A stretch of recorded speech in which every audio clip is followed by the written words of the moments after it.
Good evening, everyone. Good evening. I am back, and I'm back with another video. You have tuned into Eagles Soaring High broadcast, and I am back with another Storimony. I'm back with another video.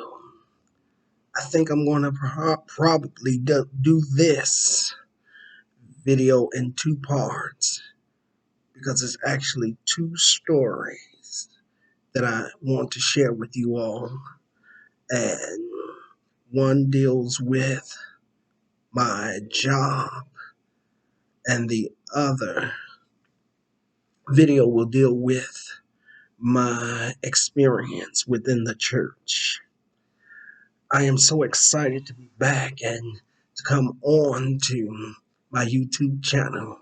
Let me start by welcoming my YouTube family and my Facebook and my Twitter and my Instagram family. And now I have two other additions now. My Reddit account and my Tumblr account. So I want to welcome both of them to this video and this channel. I am so excited. It's been a while since I've been on, but I'm back, and I've come to share some things with you on tonight. Well, I ask that you would just stay tuned and go to the end of this video, and I promise you that my storymonies will bless you. This will be part one.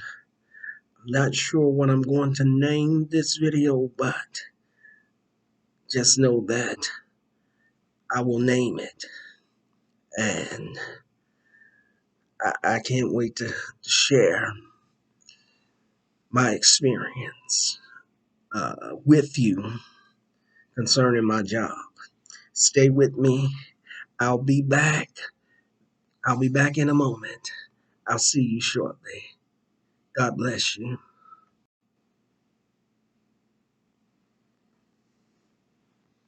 Well, God bless you. God bless you for tuning in to Eagle Soaring High. I am Minister Antoine Williams, and this is my YouTube channel. Tonight, I want to take the time to share my experiences on my job that led to an unseen ending that I knew was coming, but I didn't know when. So let's begin. In 2014, I believe it was, I got a job after all the years that I had been without a job. My last job that I had before the job that I had at this point in moment in life, I was in the home health care field. I left that job because of an experience that was not going to end good. It wasn't a good fit for me anymore.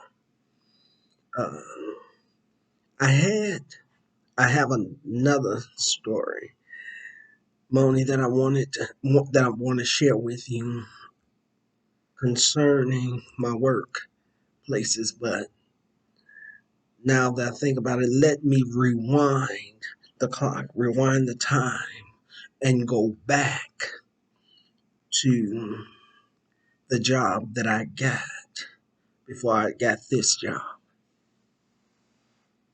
Well, I worked in the home healthcare field, and I had a great client. He was great. He was awesome. He was an amazing man, and I was with him for over 10 years. For over 10 years, I was with this young man. This young man became a father figure to me. That's going to be another video, and I'll come back and I'll share with you uh, more about this young man. But this young man, he had multiple sclerosis, and he was confined to a wheelchair. He was an amazing man. Um, though our religious backgrounds was different, though our though our religious backgrounds was different, it was okay because I never pushed on him Christianity, and he never pushed on me Buddhism.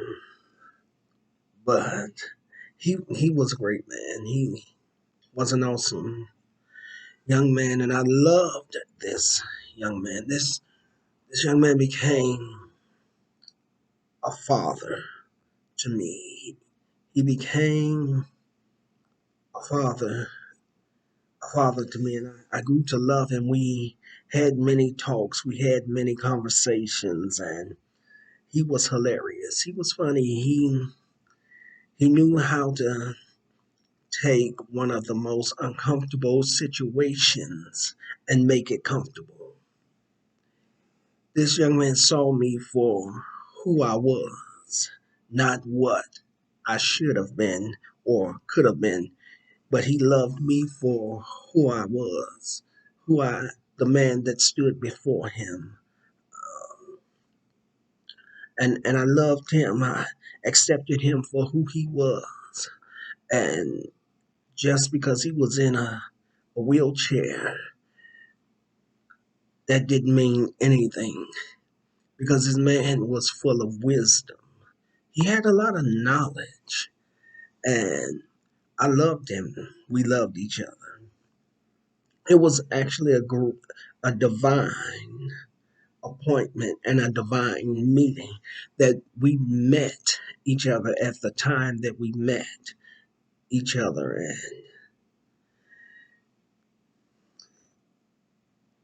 just spending time with him and tending to him and caring for him and taking him to his appointments and things like that. It was wonderful. He was a blessing to me. He filled a void in my life that it seemed no other man could feel. I had my uncle, which was wonderful. He was great and he impacted my life. But this man filled this void within my life. The saddest thing about the whole situation is that I had to leave him. I had to leave him not because they had fired me, the company had fired me, or they were transferring me out or sending me to another client.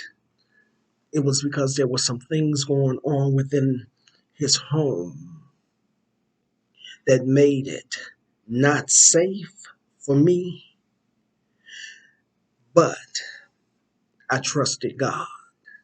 There was a lot of things going on, and a lot of things going on with his wife towards me that just wasn't good. And if I did not leave, someone was going to get hurt. Someone was going to possibly die. It all started. It was a great relationship in the beginning. It was. I began to get to know him, and I began to get to know his wife. And the more I got to know his wife, there were things that she began to show me without showing me that tore up any relationship between me and her any further. We were there. She was doing things. One of the things that messed up the whole environment, that messed up the whole environment and brought tension and mess among us was the fact that his wife was an alcoholic. I was upstairs with her husband and we were talking and we heard this loud boom. The boom was that she was downstairs getting drunk. She was downstairs getting drunk and she fell. She fell out of the chair. And her husband asked me to go down to check on her and see if she was okay. And I got down there. I found her laying on the floor in a drunken state of mind not clear and all. And I went back up and I told my client how I found her, and he asked me if I could help her get up and help her upstairs and into the bed. He would appreciate it. He told me, he said, I know it's not your job, but if you can just help her get up and take her to the room upstairs, I would appreciate it. So I went downstairs to help her get up, and because she couldn't stand up, I had to pick her up. And I picked her up and I was asking her questions, trying to find out if she was okay. And she said she was fine, but she was drunk. And then she started smiling. Then she started saying to me, "Ooh, you are a handsome young man. You're just handsome." And I told her, I said, "Well, I appreciate that, and I thank you for that compliment. Uh, but you do have a husband upstairs." So I get her upstairs to the room because they could not sleep in the same bed because by this time he had a hospital bed in the room. So he slept in the room on the second landing and she had to sleep in the room the third on the third landing. So I get her upstairs and I get her to the bed. And I set her up on the bed and she started making sexual advances and telling me how bad her husband was and how they had not had sex in a long time and that she wanted to have sex with me. And I told her, I said, I cannot do that because I have established a relationship with your husband so much that I respect him. And I respect him enough not to become a third wheel in his marriage. I respected him too much to do such a thing. And from that moment on, my my life became a nightmare. It slowly began to become a nightmare. She started she started becoming violent. She started telling lies on me. She called down to the agency that I worked for and told them things that were not true. She told them that I was stealing money from her husband. She told me that I had molested her granddaughters. She told the people across the street that I was being abusive to her. Their son wanted to fight. She told people that I was sleeping with her husband, and it was a flat out lie. Did I love her husband? Yes, I loved her husband as a son would love his father. Anybody that knows me knows that I am as straight as a straight pen, and nothing, I mean nothing, gets a reaction out of me except a woman. A woman. So, as my mom used to tell me and my other siblings that people could believe what they wanted, but just because they said it didn't make it true. And so I began to talk uh, with my employers, and they told me, they said, we're not listening to that because we know it's not true. All the stuff that she has said and all the things that she's claiming, we know it's not true because you're not the only one. You're not the only caretaker that she's done this to. I said, oh. And in the beginning, their children told me that she was going to do anything and everything to get rid of me. I said, okay. She can do whatever she wants. I'm not going anywhere. I'm not going anywhere because I'm not there for her. I'm there for her husband. I'm there to take care of her husband and to meet his needs and take care of him. I'm there to bathe him, to dress him, to take him to the washroom, clean him up. I'm there for him. So as time went on, I began to see a side of her that her children had mentioned. And I began to see who she really was.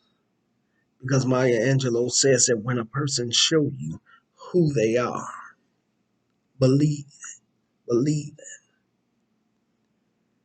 And after a while, I couldn't help but believe what she was showing me. And just because I would not sleep with her, just because I would not have sex with her, she tried to ruin my life. She tried to destroy my character and my integrity.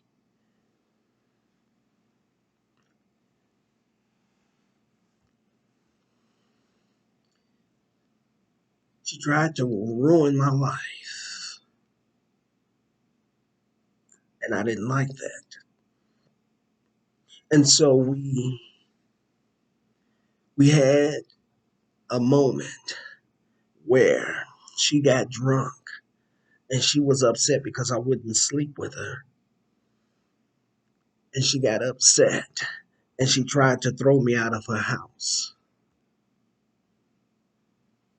She tried to put me out of her house, and because I would not leave, she became violent.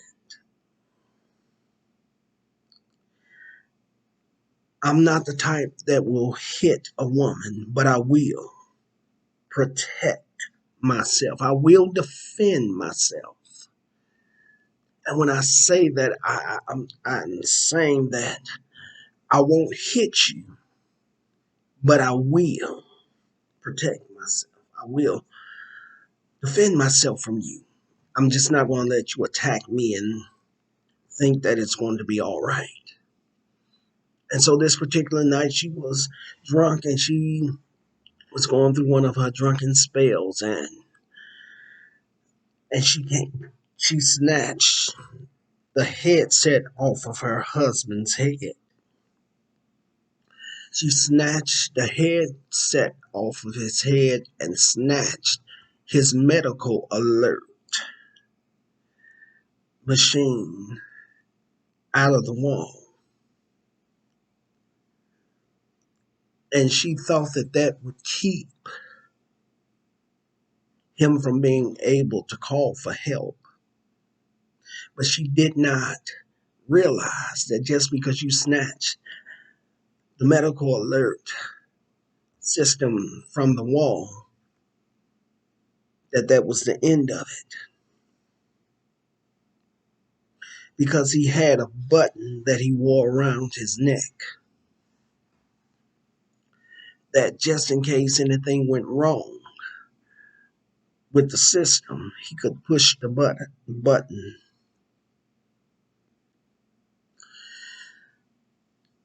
She came at me and she called me all types of faggots and sissies and all types of other derogatory names. And she came at me and I threw my hands up. And when she came at me, she came down with her arms and I grabbed her gently by her wrist. Gently by her wrist, and I took her and I laid her. I didn't throw her. I laid her on her husband's legs. And he pushed the button and he was calling for help. But even though the machine was snatched from the wall, there was still a signal that came through. And there was a voice that came over the, the machine. And he was calling for help, telling them to send the police because his wife was trying to attack him and was trying to attack me. And I had her laying on the bed. And my flesh rose up. And I drew up. I drew up to punch her. And as I drew back and got ready to come down,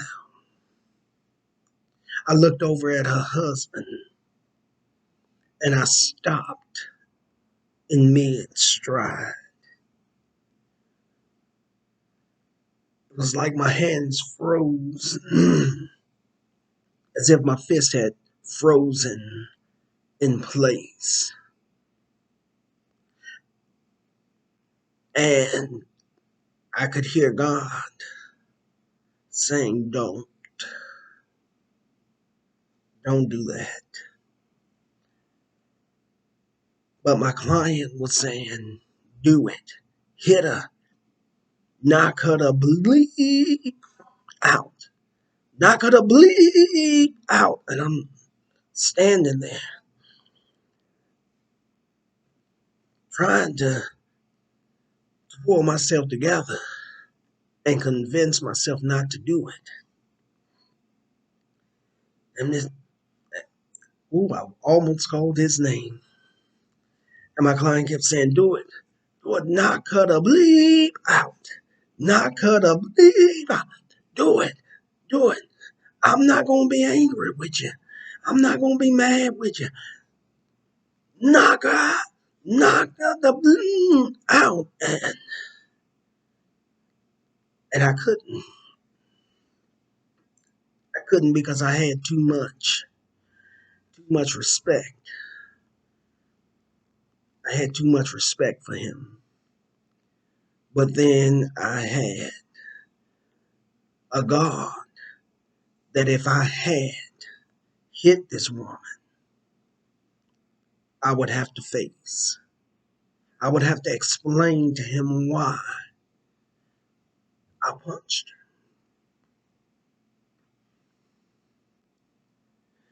And so the police finally came, and she thought that they were going to ask me to leave. The officer came up to my client's room and had a conversation with us. And he explained that she wanted me out of the house.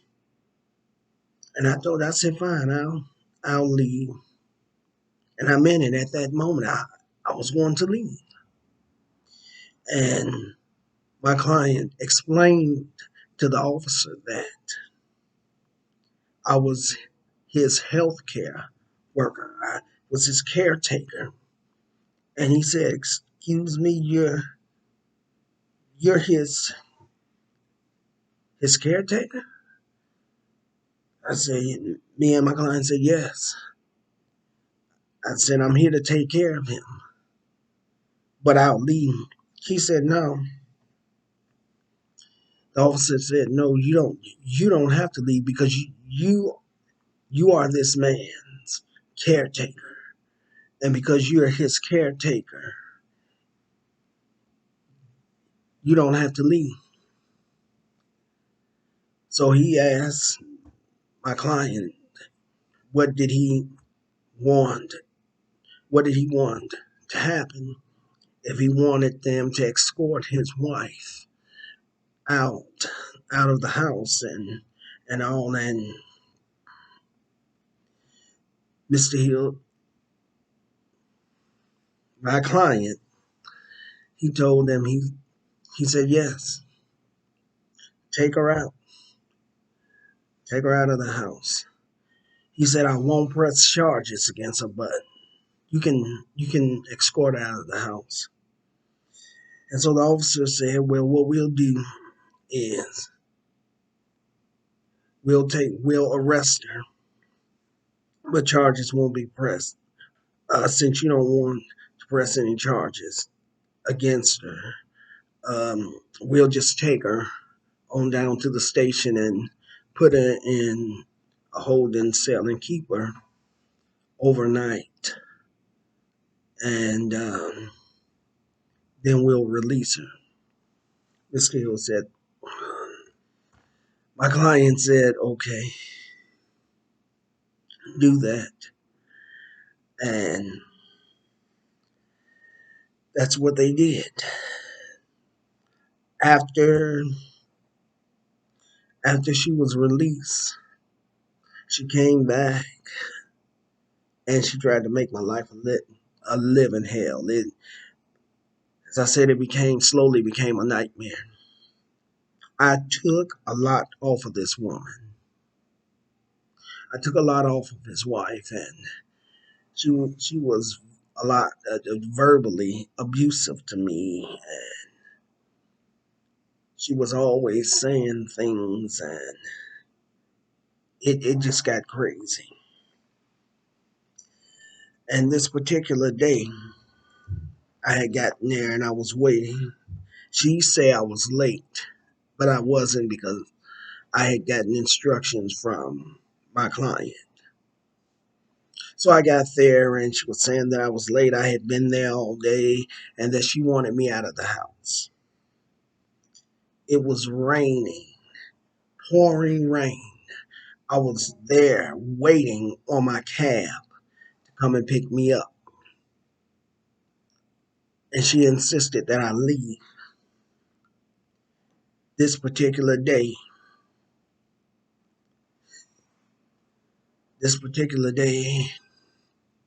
she was going through one of her fits, and I went for my bag that I had. And within my bag, I had a gun. And I was determined that if she came at me any type of way, in a violent way again, that I would just would take her head off her shoulders. I would put a bullet in her. And this particular day I was there and she was trying to throw me out the house and she was talking crazy. Now when I reached for my bag, the only thing that saved her that day was the fact that I could not get my bag open. God would not allow me to get my bag open. And at that moment, I had had enough. And I didn't want to do it because I loved my client. But I had had enough and I seen how bad it was getting. And if I did not leave, someone was going to get hurt. And so our son came over and he was there and she was ranting and raving. And I told our son, I said, it's fine. I'm getting the hell out of our home. That's what I'm going to do. I'm going to leave. I'm going to get out because this here, I'm not going to keep taking this. You've gone across the street and you have told the people across the street that I have been abusive to you. You have fallen down the stairs because you were drunk as a skunk. Drunk. You fell down the stairs and you bruised up your back and you showed the people next across the street your bruises, telling them that I was beating her and being abusive and that her husband was standing there in the room allowing me to beat her. And it wasn't the truth. It was a lie. It was a lie, a bold-faced lie. And I knew at that moment that I had come to the end of my road there. My season was up. I didn't want to leave my client because I loved him so. And I knew that it was going to hurt him. It hurt me to have to leave. But I couldn't do it anymore. I couldn't do it because I could see what the end was going to be. And it was either going to be her hurting me or killing me, or me killing her and me being in jail. And I wasn't going to let that happen. So I had to make a painful decision. And that decision was to leave. I got my stuff that day. And I walked out of their house. And the son came to catch me and told me to wait, that he would give me a ride home. And to come on back in the house. I told him, I said, I'm not coming back in that hellhole if you paid me to.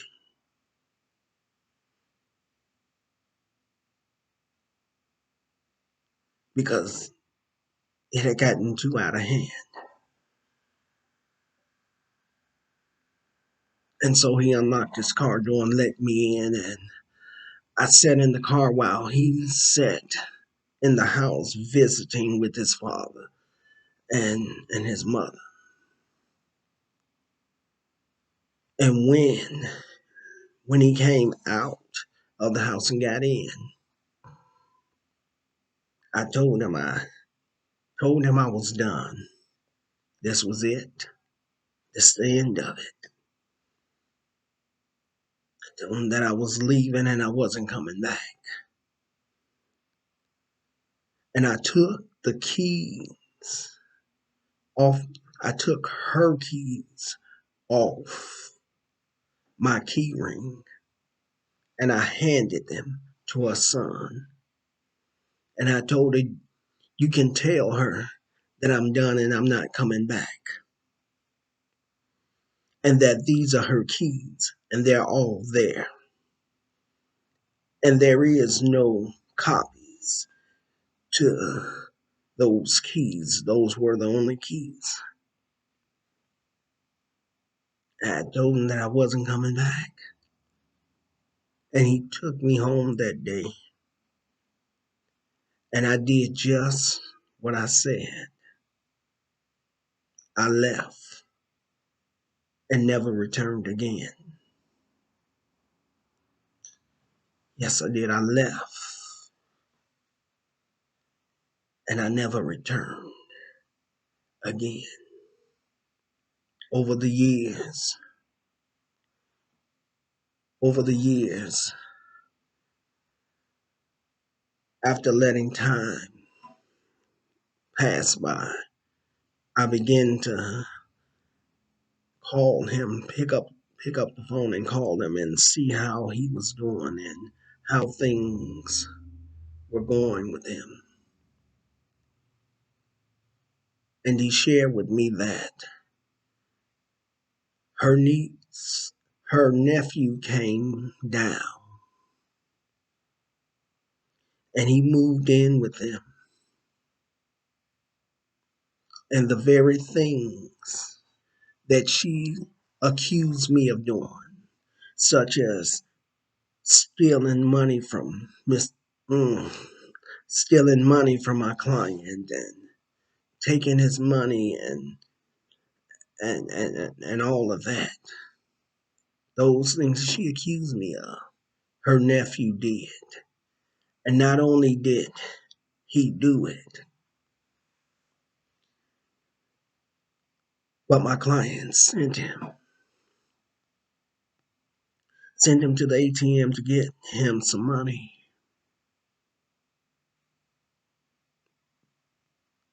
And her nephew wiped out his whole bank account. He took all of this man's money, all of it, all of it, and left and was never seen again.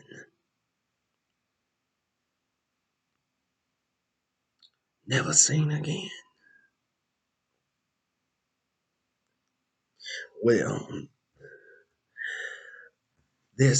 I'm going to end this video right here and right now. I'm going to end it and I will come back with another Storimony for you. I'll be back with another Storimony for you.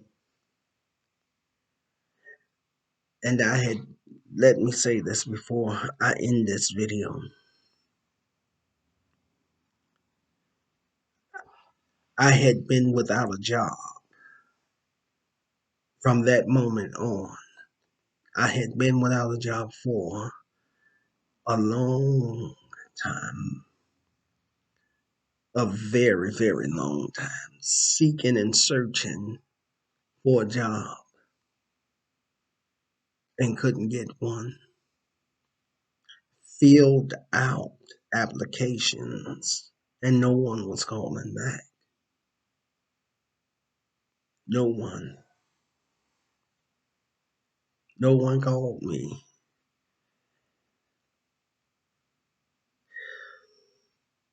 I went out seeking and searching. I would go to the library and fill out applications. I would walk the streets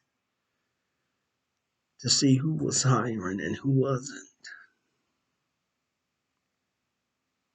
and couldn't find a job. No one would call me back.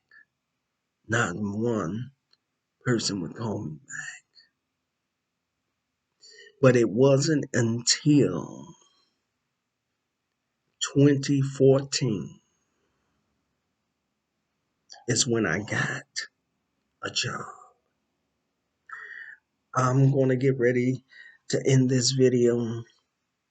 And in the next video, I'll share with you the job that I had received in 2014 and share my nightmare of an experience with you on the next video.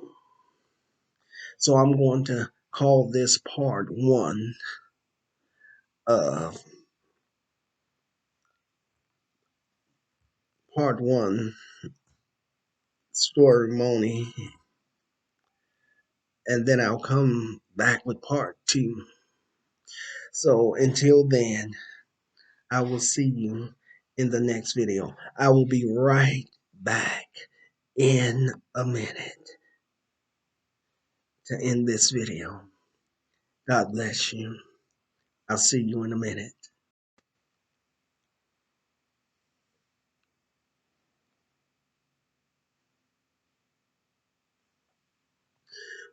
Welcome back again to Eagles Soaring High. As you could tell that this Storimony was a little hard for me to tell. As you can see that in thinking about it, that it still causes some sad, hurt feelings to arise up. But I want you to know that even though I endured those moments at that time and at that season of life, I survived them. Oh my God. Yes, I survived it. I survived it. And I left just in the nick of time. And over the years, as time went by and the storm had kind of passed, and in my communicating with this client, I later found out that the next person that came in didn't make it the first day. Because what I didn't know and did not realize is that they had a gun in the house. And when the agency sent another young man to the house to take care of her husband, she went to the door with this gun. She went to the door with this gun and told the caretaker to get off her property. Don't knock at her door. Get off her property before she shot and killed him. And the person that was there to take care of her husband left the house, left her property. She wouldn't even let him in. But I survived it. I survived it. I survived it. All the hell that I went through, I survived it. With God's mercy and with God's grace, I survived that season. I survived it. I was blessed enough that my time there, she didn't pull this gun. Because she could have pulled it and killed me. Could have killed her husband. But because God was so merciful and God was so full of grace, He moved me out of there. And I paid a price because I didn't find work until 2014. But I was just glad enough and happy enough to know that I'm still alive, to have gone to the next level in my life and to have had received another job. And again, over the years, I began to call. I began to call his home to see how he was doing. And one day I called and I received the news that my client had died. He had passed on. That broke my heart. It broke my heart.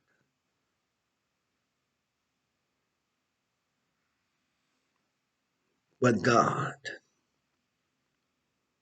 still being in the blessing business and being merciful, he saw me through that and he brought me out. And I'm just glad to be able to say that I knew such an amazing, amazing man, a blessed man. Truly, I was blessed to have had him in my life over 10 years. And so I'm just blessed. I'm blessed about that. Well, I want to encourage you right now, as I always do as I end my broadcast. I want you to get ready to spread your wings as an eagle and get ready to rise above all circumstances, all situations, all troubles, all storms. Get ready to rise above those things because the Bible says, but they that wait upon the Lord shall renew their strength. They shall mount up on wings as eagles. They shall run and not get weary. They shall walk and not faint. Well, God bless you and God keep you, and may He forever keep shining His love upon you. Until the next video, keep soaring high and flying like the eagles, and I will see you soon in the next video. God bless you and keep you is my prayer. Have a blessed night. See you in the next video. Bye.